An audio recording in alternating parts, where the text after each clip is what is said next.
ఆయుర్వేద అభిలాషులందరికీ నా నమస్కారం. నా పేరు doctor K Raghuramudu, Seetharama Ayurveda hospital, Kurnool. ఈ రోజు మనం అశ్వగంధ అనే మూలిక గురించి తెలుసుకుందాం.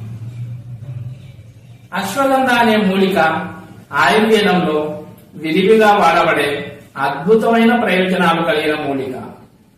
దీనిని సంస్కృతంలో అశ్వగంధ అని, తెలుగులో పెన్నేరు అని అంటారు. దీని శాస్త్రీయ నామం వితానియా సోమ్నిఫెరా.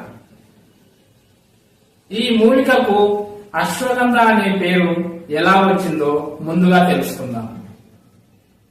ఈ మూలిక యొక్క వాసన అశ్వం అనగా గుర్రం దగ్గర వచ్చే వాసన కలిగి ఉండడం వలన దీనిని అశ్వగంధ అని పిలవడం జరిగింది.